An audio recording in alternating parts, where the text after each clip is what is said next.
Hey, I got a question for you guys. Does anybody ever spend time on Facebook and look at like really old photos? Anybody, when you come across those photos, do you delete those photos? Anybody do that?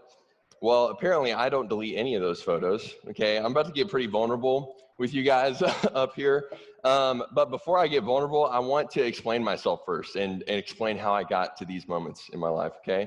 I was having a conversation with a buddy 2 weeks ago, and we were like, I don't know how it got here, but he was like, dude, you were kind of a late bloomer.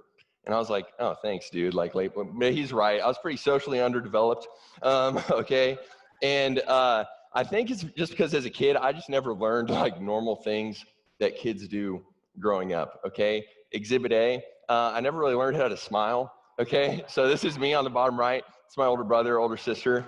And I don't know if you can tell, but I'm really trying to force that one. You know what I'm saying?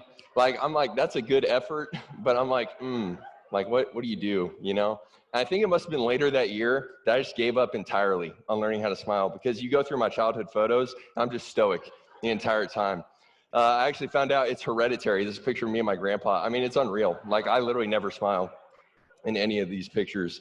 But not only that, I feel like, so I went to a private school that was a super small school. So not a knock on private schools or small schools, but there were 5 kids in my class and I was the only guy, okay?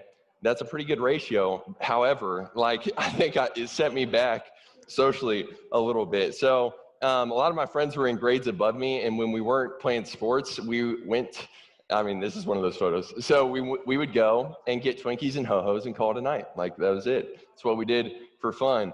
Or, I mean, I'm probably in middle school in that picture. Or you find ways to entertain yourself, right? There's not a ton of people, not a ton of drama going on. So at lunchtime, you figure out how many Oreos you can fit in your mouth at once. You know what I'm saying? I mean, it literally looks like I don't have a neck in that photo. This needs to be taken off the internet. Also, this is going back to me being a late bloomer. I just played a ton of video games, okay? If I wasn't playing sports, I was playing video games. You see the little Wii remotes right there? You know, the tongue sticking out. I'm just locked in. And this is what my trash can looked like. I would just pound energy drinks and grind all the time, okay? So yeah, that was me growing up. That's where I'm coming from. And then in high school, I actually transferred from my little 5 kids in my class, and I was the only guy, to about over 350 in my class. And I was like, okay, whoa, this is a jump. And I had one agenda when I went to that school. Don't be weird, okay? I gotta fit in, I gotta blend in, you know, in any way that I can. So I started taking notes in the hallways. You know, I'm like, okay, wait, what's normal real quick? Okay, that's good. I'm gonna pick up on that. One of the things I noticed about people was the way that they walked was very different than me, okay? This sounds super weird, but I've walked, like, I would just look at guys walking the hallway and they're putting one foot in front of the other. It's like completely normal, right? And like some guys have a little bit of swagger too. They like kind of just like bump. I'm like, oh, where's that guy going? That guy looks pretty cool. Well, for me, I did not look like any of that. I walked duck-footed. Anybody know what duck-footed is? If you're duck-footed, that's cool, okay? I don't have a problem with you. But duck-footed is when your toes are pointed outward. I mean, I was exaggerated. Like, I would like waddle around the hallways and like, I mean, it was pretty bad. So, guys, this sounds ridiculous, okay? You learn to walk when you're like 2 years old. I literally relearned how to walk, okay? I was like, hey, I just don't want to be weird. I don't want to get nicknames like Daffy or Donald or Gimpy, you know? I'm like, I'm going to do everything I can, and I literally changed the way that I walked just to fit in a little bit more. And granted, okay, so one, not everyone's probably as weird as me, right? And not everyone has probably changed the way that they walked, but we all probably feel that to some extent, right? We've been in moments where it's like, hey, I just want to fit in a little bit more, or I don't want to be the odd one out or weird. Why? Because we care about what people think about us, right? And that's actually what we're going to be talking about tonight. We're closing down our series, American Idols, and we're talking about different things that in our culture in America, and as college students, different things that could be potential idols in our lives. And an idol is just an object of extreme devotion, or a little g God. So idols are just something that we just spend too much time and give too much attention too. And you can think about an idol as something you idolize, right? The actual definition is to worship as a god. And you read that and you're like, okay, well, I would never worship something as a god, right? That's weird. It's 2020. Like, I would never worship something. But idolizing something is actually easier to do than you'd think. You can think about idolizing just like this. It's caring about something more than you care about God. And you can usually tell by the things someone's doing. So it's actually way easier to idolize something than you think. And kind of the potential idol that we're talking about tonight is this idea of reputation, okay? So if I were to say your name out loud on the stage right now, what would the room start thinking about? Like, what do people think about when they think about your name and you as a person? That's your reputation. Well, reputation is just defined as the overall quality or character as seen or judged by people in general. And we all care about that, right? Like, I care about what people think of me. Think about it, like, raise your hand, just by show of hands. How many people have been like kind of nervous to raise their hand in public? You see, the hands just creep up, it's like, are other people, but we feel that, right? We've been in a classroom before. It's like, anybody got any questions? And you like go to, and you're like, oh wait, no, I don't have any questions. I'm not stupid. You know what I'm saying? Like, even though everyone has questions, why do we do that? It's because we care about what people think about us. We care about our reputation. Or think about when you take a picture with a group of friends, and you're like, oh, let me see if, like, how that turned out, and where do your eyes go, like, to you, right? You're like, oh, does this make me look like, do I look bad? Why? Because we care about how people view us and in our reputation with people. And guys, that's why I love the Bible, is because even though it was written a long time ago, it's littered with stories of real people who cared about the things that we care about right here in 2020. Guys who cared about their reputation. And the people that we're going to be reading about tonight are in John 12. So let's go ahead and look at them. It says, nevertheless, many even of the authorities believed in him. But for fear of the Pharisees, they did not confess it, so that they would not be put out of the synagogue.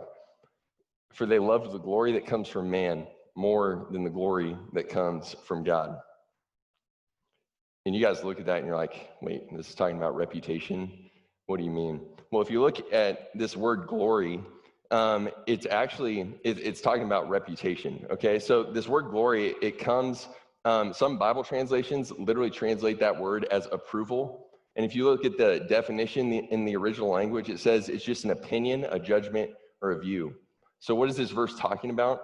It's talking about approval that comes from man, and then approval that comes only from God.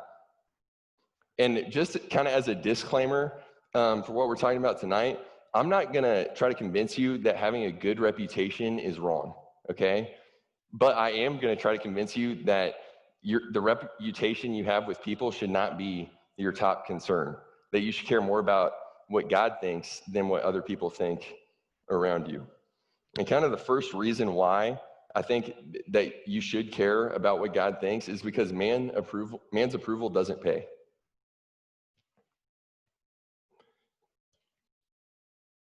Let's look at what's actually happening here with our guys in John 12. It says, many even of the authorities believed in him. So who's it talking about? It's talking about this group of people. And if you read around about these people in John 12, these people have been like following Jesus around, and they've been seeing some different things that Jesus has been doing. The him in that verse is they believed in Jesus, okay? And Jesus had been doing miracles. He's been teaching. He's been inviting people to come follow him. And these guys in John 12, it actually says that these guys believe in Jesus, right? But what do we learn about them a little bit later in that verse? It says they did not confess it. Okay, so they're not like admitting it. Well, why aren't they admitting it? Well, it says for fear of the Pharisees. Okay, well, who are the Pharisees, and why are they scared of these guys, the Pharisees? The Pharisees, this is like an old picture of what these guys probably looked like. Back then, the Pharisees were like top of the food chain in society at the time. They had the most education, okay? They wore nice clothes, they ate nice food. People in society like respected what these guys had to say. So if they were walking around today, they'd be wearing Lululemon and eating at Texas Roadhouse every night, okay? And they'd have 4 O's.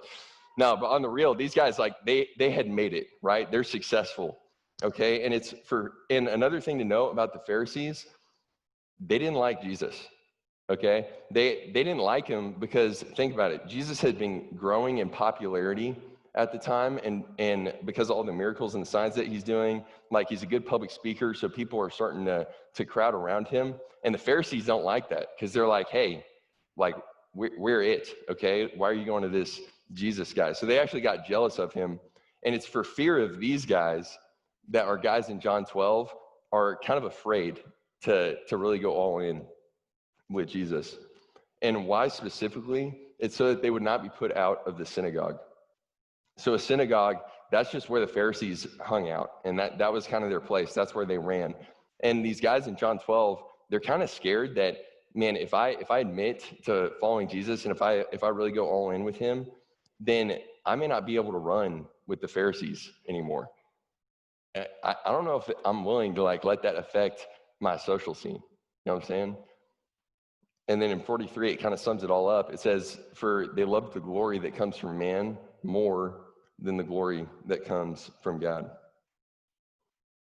So I just have a question for you guys. I'm like, why do you think these guys in John 12 would let what other people think affect their actions like that?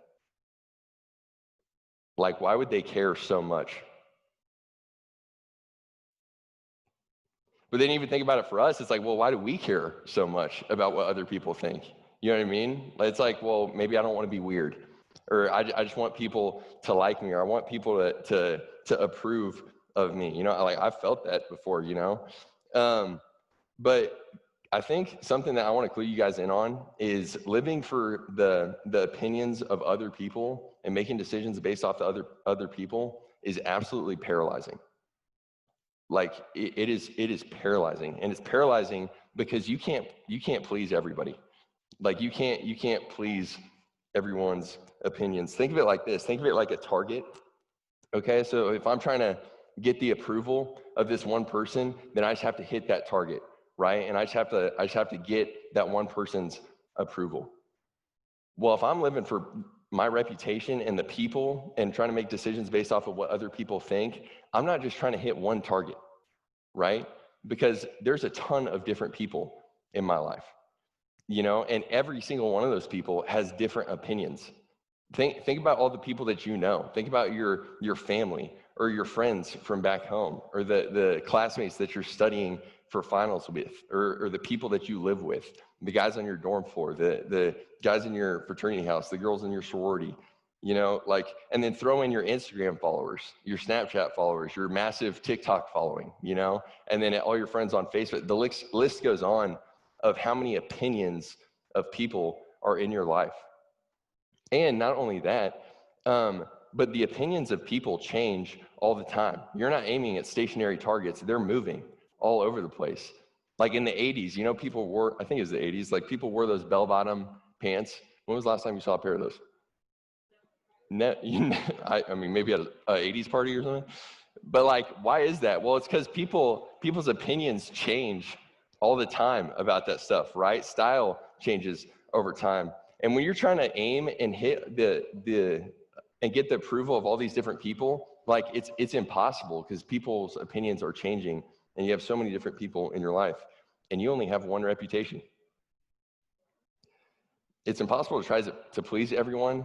And not only is it impossible, it's paralyzing. Not only is it paralyzing, it's exhausting.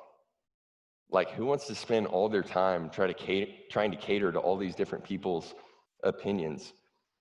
Or say you may be sitting there and you're like, hey, I don't care about what like all these different people think, right? Well, I just care about what this specific person or this specific group of people think, right? Maybe it's a girlfriend or a boyfriend, or your family, or just a small crew of people that you run with, your pledge brothers, whatever it is.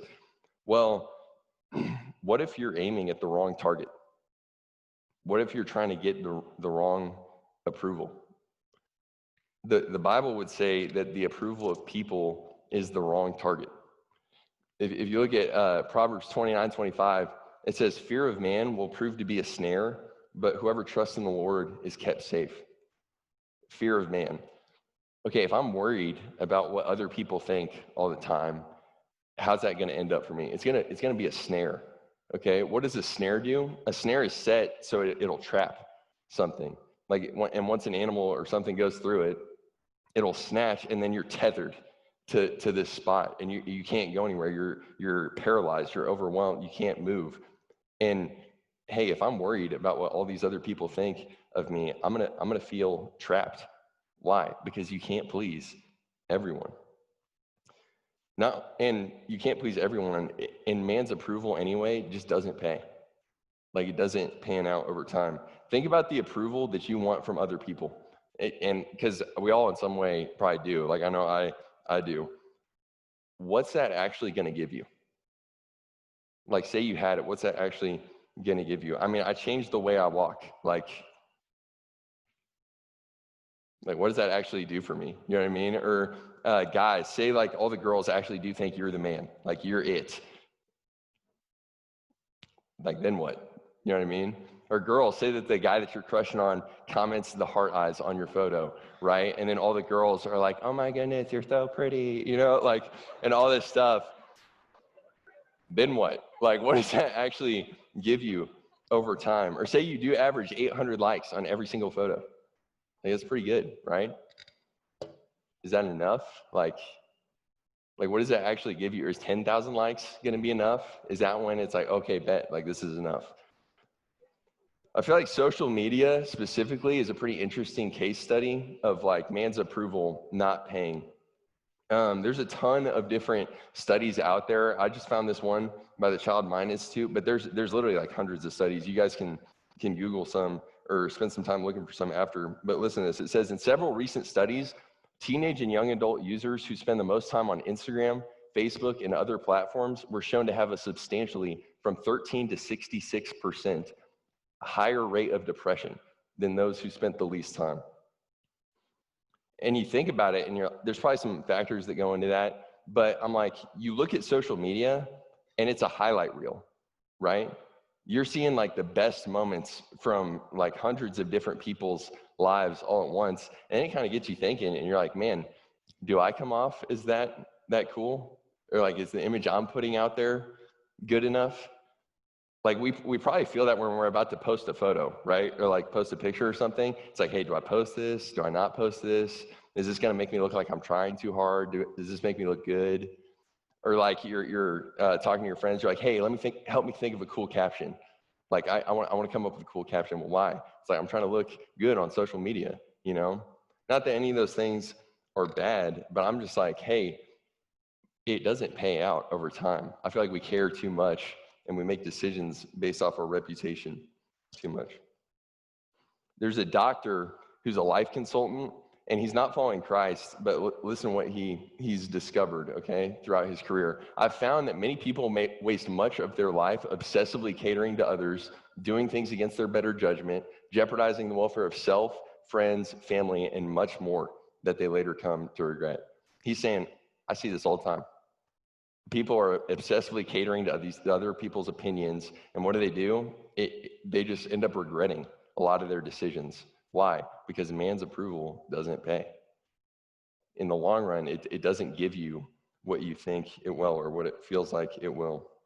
You see it, we don't have time to get into it, but you see it all over society today. Think about like depression rates or different suicides that have happened in Hollywood. You know, it's super sad, but like, and not every Hollywood actor does that, but basically it's like people get so wrapped up in their reputation, how they're viewed by people, and then it's like, it doesn't pan out. It's not enough.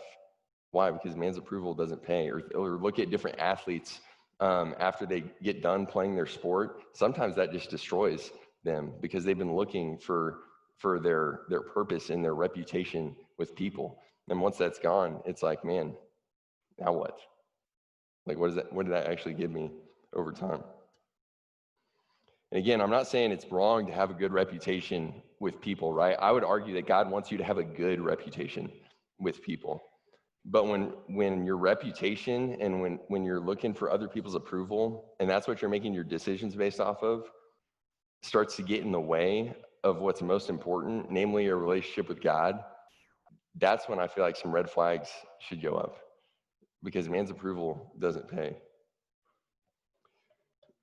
And if you go back to our guys in John 12, that's kind of what they go with. They love the glory or the approval that comes from man more than the glory that comes from God.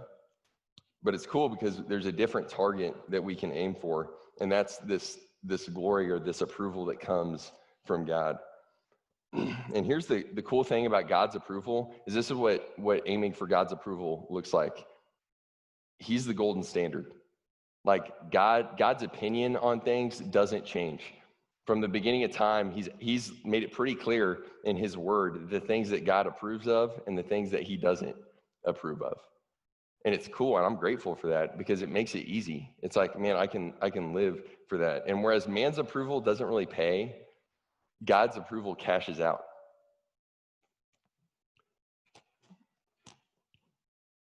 When you decide to make decisions based off of what God thinks and what God's opinion is, you're going to be rewarded infinitely more than if you were to make decisions based off of what other people think all the time.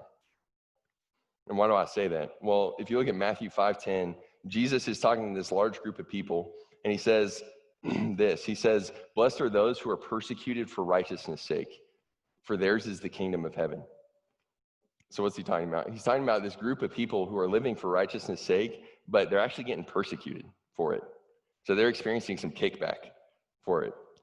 People might be coming after them like, "Hey, dude, like, why are you taking this so seriously?" Or like, why are you just trying like this Jesus thing? Why are you so uptight about this Jesus thing? You know? Well, what does God say about those people who are actually experiencing some kickback from other people for living for God's approval? He says they're blessed. He says, hey, actually to them, theirs is the kingdom of heaven. When they die, they're going to have a spot with me forever in heaven.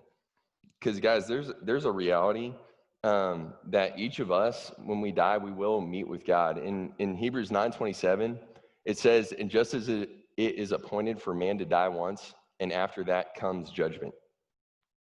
Like we all are going to be judged by God when we die. And God is going to be the one judging, and his opinion is going to be the one opinion that matters.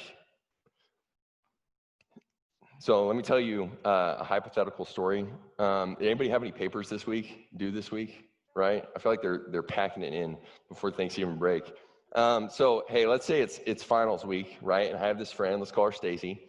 And Stacy, she needs a 75% on this paper. Otherwise, she's not going to pass the class, okay? She's going to get an F and fail and have to retake it the next semester. So she's working her tail off. She starts a week earlier. She goes to the writing center. She puts in all this work, and she's like, that's not enough.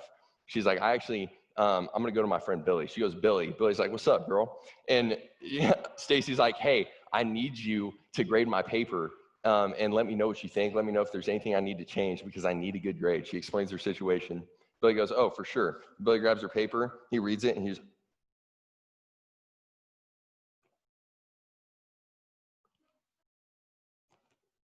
Stacy, did you plagiarize this? I mean, this is immaculate. Stacy, this is the best paper I've ever read in my entire life. Stacy, this is a modest guess, okay? But I'd give it at least 100%. Okay, I don't think there's extra credit offered, so that's why I'm giving it 100. But I think you might break the ceiling on this one. And she goes, okay, I don't know about 100%, but I'll turn it in. Okay, I think I'm gonna get to 75. Stacy gets a call from her teacher the next day. She's like, hey, Stacy, you still in town? I know it's finals week. She goes, yeah. I want you to come into my office so we can talk about your paper. Stacy goes, no way. Like, it's that good.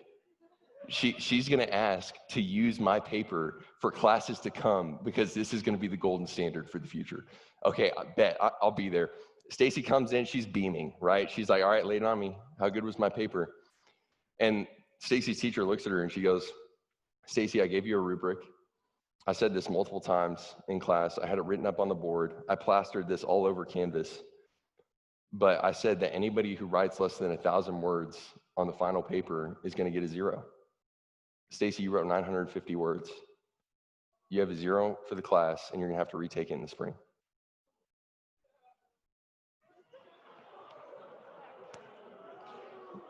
Yikes. I mean, you guys are having nightmares right now about it.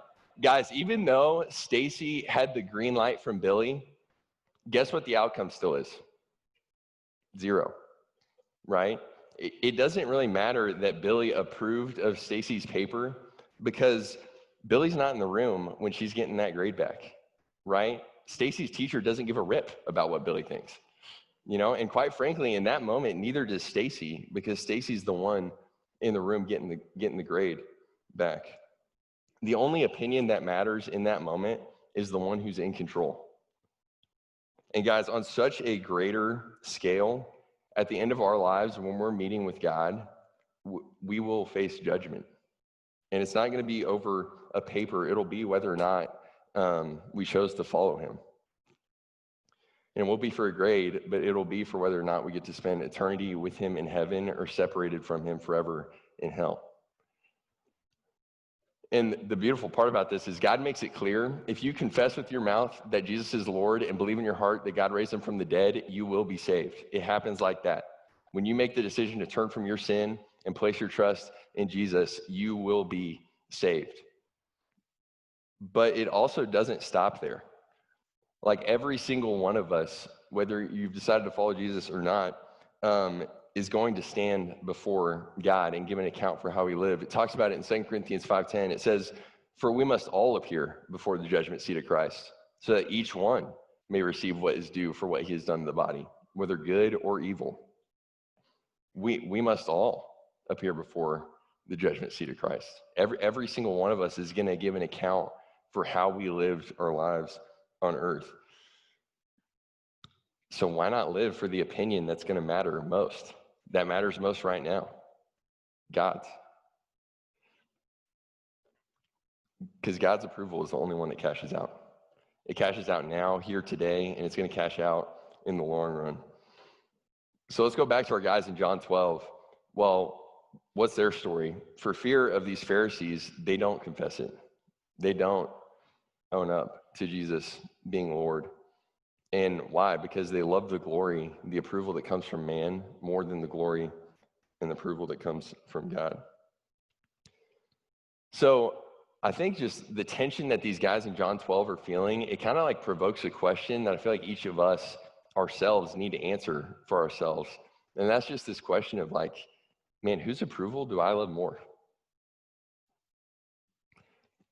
Whose approval do you love more? If I can't say God's, well, why can't I say God's? Do I want to spend my life trying to keep up with all the opinions of all these different people and make my decisions based off what other people think? Or do I want to live for the one opinion that's unchanging and that is going to matter most? Are the opinions of others keeping me from the most important thing, a relationship with God? Or for those of us who have decided to follow Jesus and turn from our sin and trust in what he's done on the cross and have his perfect record, are there some areas where you still think that you're letting the approval of people kind of call the shots in your life? Are there some areas that you think God would want you to live differently? Am I basing my life, this is a great question for me to ask, am I basing my life off of what God says in his word, or am I just kind of going with the flow and doing what other people around me are doing? Or maybe you're sitting there and you're like, hey, actually, like, I do love the approval that comes from people. I get a lot of it, and it's good for me. And just because I care about you, I'm like, hey, make a list of all the things that you're getting from the approval of people. Like, what's it actually giving you? Because I promise you, it's not worth your relationship with God. All right, 2004 Olympics in Athens, Greece.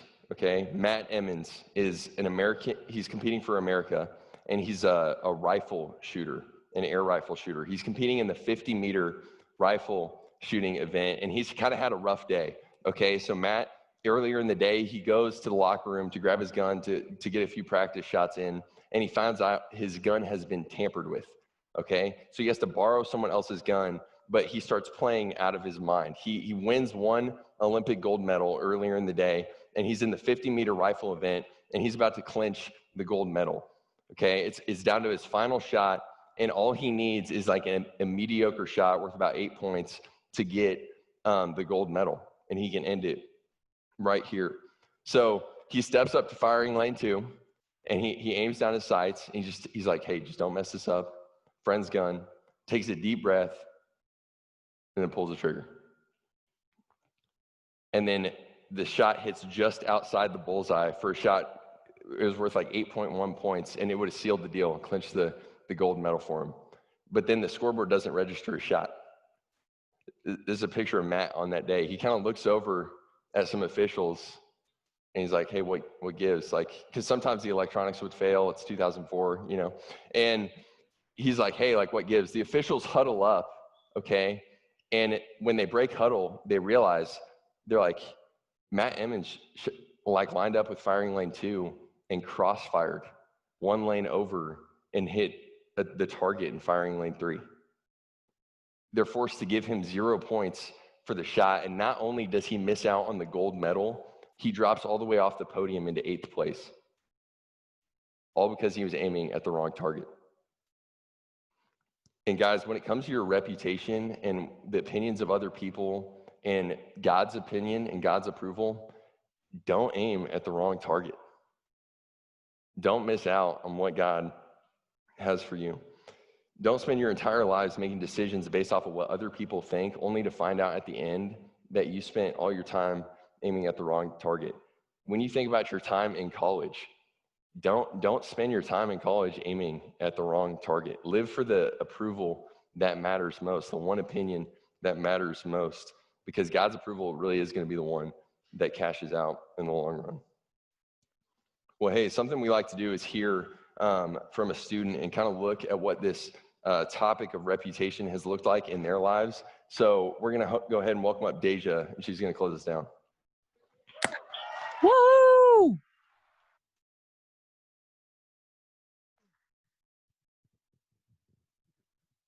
Yo, can you hear me? Okay, great. If you know me, you know I'm down for whatever. Like if you need me to pull an all-nighter for you, say less, let me just pump my veins with caffeine and we in there. I remember one time I went to take a spontaneous road trip and I was like, let's just get in the car and just drive and see where we end up. And my friends were like, well, where are we gonna sleep? And I was like, the car. And so we ended up going to Arkansas and we made quesadillas on the fire, saw a waterfall, and we slept in the car. But it was a good time. But if you were to ask me, like, what my reputation was freshman year and sophomore year, it looked a lot different. Man, I was just carefree, life of the party. Man, like chasing boys, drinking. Like, if you suggested it, I was down. I remember me and my roommate used to host a lot of parties. But this one particular party, it was just fat. Like everybody came, like people we knew, people we didn't know, people from upstairs came down, like people I didn't even know went to K-State, people's cousins, people uncle, like everybody. And like you could hear the music from the parking lot, and like you got people jigging in the parking lot before they even got to the front door. And then you get there and we're all hype, and then you look around, it's like people like breathing each other's air. Like that's how packed it was in this place. But people just knew that they was gonna have a good time if they came to one of our parties. And then as I just started to investigate my faith, I started to see like what a life looked like that was pleasing to God. And I was like, man, like even though my reputation is like giving me this temporary satisfaction, man, this clout, this hype, even though it's fun, man, it's not pleasing to God. And I started to see like the reputation that He had already laid out for me was far greater than the one I was currently trying to create for myself. And so I remember I had this friend, Mercedes, and we did everything together. And we went to bars, parties, school trips, went to South Padre one time, and we just hyped each other up. And so I just couldn't wait to like be around her and just feed off her energy. And I remember as I started to dive deeper into my faith, it would just be a little awkward between us, and she would just be a lot more uncomfortable. We would still go to the same parties, same bars, but my behavior just looked a lot differently at these places, and it was almost as if she didn't know like how to act. And I started to get concerned, like I don't want like our friendship to change, you know, someone I've known so long. I didn't want it to be weird between us. And the reality is it did change, but it wasn't weird at all. We actually were able to have conversations about faith. We were able to have deeper conversations. Like she can call me and we can talk about anything, and suddenly like our friendship began to have more depth, more substance.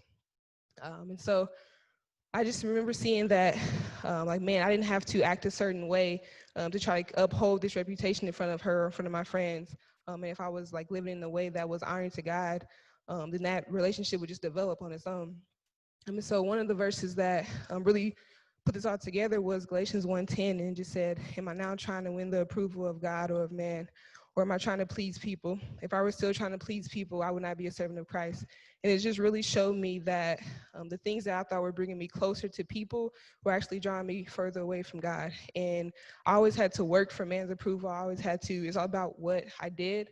But it was just so much freedom in seeing that when I was living a life that was honoring to God, I didn't have to worry about, well, what he thought about me, because I knew that he was pleased by me. So thanks.